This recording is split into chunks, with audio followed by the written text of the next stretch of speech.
ನಮಸ್ಕಾರ ಪ್ರೀತಿಯ ವೀಕ್ಷಕರೇ, ನೀವು ನೋಡ್ತಾ ಇದ್ದೀರಾ government jobs news Shashikala YouTube channel. ಇವತ್ತಿನ ಉದ್ಯೋಗದ ಮಾಹಿತಿ ಈ ರೀತಿಯಾಗಿದೆ. KSLSA ಇಲಾಖೆ ನೇಮಕಾತಿ 2026. ಕರ್ನಾಟಕ ರಾಜ್ಯ ಕಾನೂನು ಸೇವೆಗಳ ಪ್ರಾಧಿಕಾರದಲ್ಲಿ ಖಾಲಿ ಇರುವ ಸೆಕ್ಷನ್ ಆಫೀಸರ್ ಹುದ್ದೆಗಳಿಗೆ ಅರ್ಹ ಅಭ್ಯರ್ಥಿಗಳಿಂದ ಅರ್ಜಿ ಆಹ್ವಾನಿಸಲಾಗಿದೆ. ಈ ಹುದ್ದೆಗಳಿಗೆ ಅರ್ಜಿ ಸಲ್ಲಿಸಲು ಬಯಸುವ ಅಭ್ಯರ್ಥಿಗಳಿಗೆ ಕನಿಷ್ಠ 18 ರಿಂದ ಗರಿಷ್ಠ 40 ವರ್ಷ ವಯೋಮಿತಿ ನಿಗದಿಪಡಿಸಲಾಗಿದೆ. ಆಯ್ಕೆಯಾದ ಅಭ್ಯರ್ಥಿಗಳಿಗೆ ಪ್ರತಿ ತಿಂಗಳಿಗೆ 1,34,200 ರವರೆಗೆ ಆಕರ್ಷಕ ವೇತನ ನೀಡಲಾಗುತ್ತದೆ. ಬೆಂಗಳೂರಿನಲ್ಲೇ ಉದ್ಯೋಗ ಇರುವುದರಿಂದ ಯಾರೂ ಸಹ ಈ ಅವಕಾಶವನ್ನು ಮಿಸ್ ಮಾಡಿಕೊಳ್ಳಬೇಡಿ.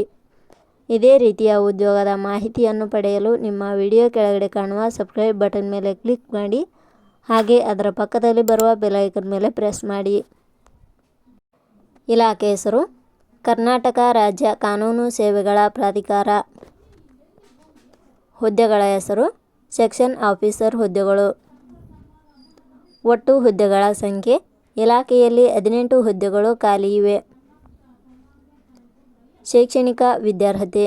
ಹುದ್ದೆಗಳಿಗೆ ಅರ್ಜಿ ಸಲ್ಲಿಸಲು ಬಯಸುವ ಅಭ್ಯರ್ಥಿಗಳು ಮಾನ್ಯತೆ ಪಡೆದ ಸಂಸ್ಥೆ ಅಥವಾ ವಿಶ್ವವಿದ್ಯಾಲಯದಿಂದ ಇಲಾಖೆಯ ನಿಯಮಗಳ ಅನುಸಾರ LLB ಶೈಕ್ಷಣಿಕ ಅರ್ಹತೆ ಪಡೆದವರು ಅರ್ಜಿ ಸಲ್ಲಿಸಬಹುದು. ಹುದ್ದೆಗಳಿಗೆ ಸಂಬಂಧಿಸಿದ ನೋಟಿಫಿಕೇಷನ್ ಲಿಂಕ್ ನಮ್ಮ ಟೆಲಿಗ್ರಾಮ್ ಚಾನಲಲ್ಲಿ ನೀಡಲಾಗಿದೆ. ಅಲ್ಲಿಂದ ಡೌನ್ಲೋಡ್ ಮಾಡಿಕೊಂಡು ಹೆಚ್ಚಿನ ಮಾಹಿತಿ ತಿಳಿದುಕೊಳ್ಳಬಹುದು.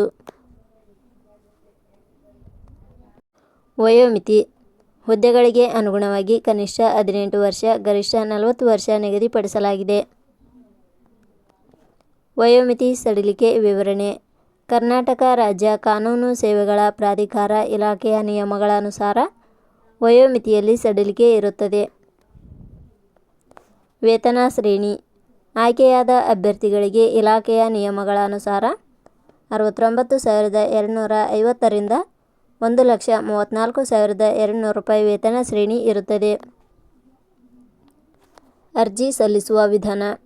ಹುದ್ದೆಗಳಿಗೆ ಅರ್ಜಿ ಸಲ್ಲಿಸಲು ಬಯಸುವವರು www.jobsexplain.com ವೆಬ್ಸೈಟ್ಗೆ ಭೇಟಿ ನೀಡಿ ಅರ್ಜಿ ಸಲ್ಲಿಸಬೇಕು. ಆಯ್ಕೆಯ ವಿಧಾನ.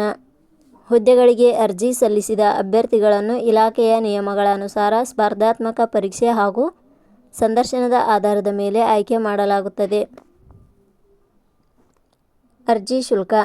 ಸಾಮಾನ್ಯ ವರ್ಗದ ಅಭ್ಯರ್ಥಿಗಳಿಗೆ ಹಾಗೂ 2A, 2B, 3A, 3B ವರ್ಗದವರಿಗೆ 1,000 ರೂಪಾಯಿ, SC, ST ಅಭ್ಯರ್ಥಿಗಳಿಗೆ ಹಾಗೂ ಅಂಗವಿಕಲ ಅಭ್ಯರ್ಥಿಗಳಿಗೆ 500 ರೂಪಾಯಿ. ಉದ್ಯೋಗದ ಸ್ಥಳ ಕರ್ನಾಟಕ. ಪ್ರಮುಖ ದಿನಾಂಕಗಳು.